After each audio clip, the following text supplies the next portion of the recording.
দাবি দিবস উপলক্ষে শ্রমিকদের ন্যায্য সুযোগ সুবিধার দাবিতে শিলিগুড়িতে আন্দোলনে নামলো সিআইটিইউ।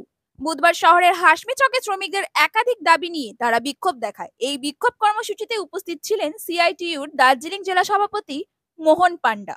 তিনি জানান, আইন থাকলেও শ্রমিকরা বাৎসরিক, সাপ্তাহিক ও সব ছুটি পান না। 9 ঘন্টারও বেশি সময় ধরে কাজ করানো হয়। কর্পোরেট সেক্টরগুলিতে কাজের নামে কর্মচারীদের ঘরের ভেতর আটকে রাখা হচ্ছে। কর্মচারীদের সঙ্গে স্থায়ী কোনো চুক্তি করা হচ্ছে না। মালিকদের ইচ্ছে মতো শ্রমিকদের ছাঁটাই করা হয়। এর প্রতিবাদে তাদের এদিনের কর্মসূচি। এই শ্রমিক শোষণ বন্ধ না হলে তারা বৃহত্তম আন্দোলনের হুমকি দিয়েছে। কর্মসূচিকে সংগঠিত করছে। আজকের দাবিটা হচ্ছে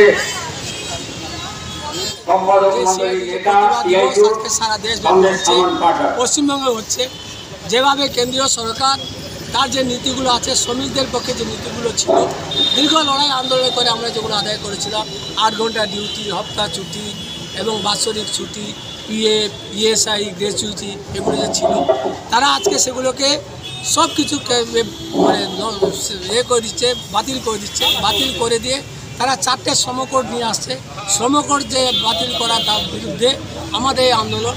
আমরা বলছি যে আন্দোলন করে, যে আন্দোলনগুলোকে আমরা করে, যে দাবিগুলোকে আমরা আদায় করেছি, আমাদের পিএফ, ইএসআই, 8 ঘন্টা ডিউটি, এগুলোকে বহাল রাখতে হবে।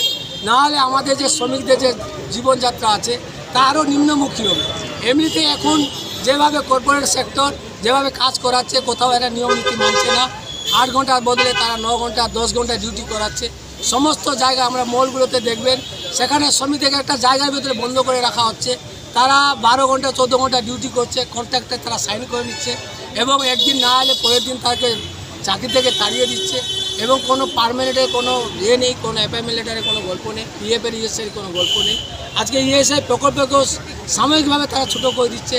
যে সুযোগ সুবিধাগুলোকে আমরা পেতাম তাটাকে বন্ধ করে দিচ্ছে। এর বিরুদ্ধে আমাদের লড়াই। সঙ্গে সঙ্গে যে মিড ডে মিল, আশা প্রকল্প, যে মিড ডে মিলের যে শ্রমিকরা যে কাজ করে তাদের সামান্য কিছু বেতন রাজ্য সরকার বাড়িয়েছে, কিন্তু আমরা বলছি ন্যূনতম বেতন 26,000 টাকা করতে হবে।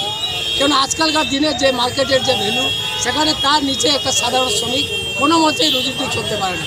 কিন্তু আমরা দেখছি 8,000, 9,000 টাকা দিয়ে শ্রমিকদেরকে কাজ করানো হচ্ছে এবং শ্রমিকরা অনেক জায়গায় ভয় পাচ্ছে। পেটে যেহেতু মানে যেমন করে হোক জীবনযাত্রা করতে হবে, তারা সংগঠনে আসতেও অনেক সময় ভয় পাচ্ছে। কেননা যখনই সংগঠনে আসতে চাইছে তাদেরকে বিভিন্ন ধরনের হুমকি দেওয়া হচ্ছে। চাকরি থেকে তাড়িয়ে দেওয়া হবে, বের করে দেওয়া হবে। যারা প্রশাসনে আছে, যারা সরকার আছে, তারাও গিয়ে বলছে যে না, তোমরা এই লাল ঝান্ডাতে যেতে পারবে না। এর বিরুদ্ধে আমাদের এই আন্দোলন সারা দেশব্যাপী হচ্ছে। আমরা এই আন্দোলনে আছি এবং আমরা আশা করছি আগামী দিনে কেন্দ্র সরকার, রাজ্য সরকার, আজকে দেখলাম আমরা রাজ্য সরকার 9 ঘন্টা ডিউটির একটা সার্কুলার জারি করেছি। এটা শ্রমিক বিরোধী কাজ। এর বিরুদ্ধে আমাদের লড়াই। এই লড়াইকে আমরা আগামী দিনে আরও দীর্ঘতম করব এবং আরও সক্রিয়ভাবে আন্দোলনের বিরুদ্ধে আমরা লড়াই করব এবং এতে যাতে কেন্দ্র সরকার, রাজ্য সরকার যৌথ বিরুদ্ধে আমাদের যে লড়াই আগামী দিনে চলবে, এইটাই হচ্ছে আজকের আমার দাবি। এই দাবি দিবস আমরা আজকে পালন। আপনার নাম এবং পরিচয়? আমার নাম মোহন পান্ডা, সিআইটিইউ জেলা সভাপতি।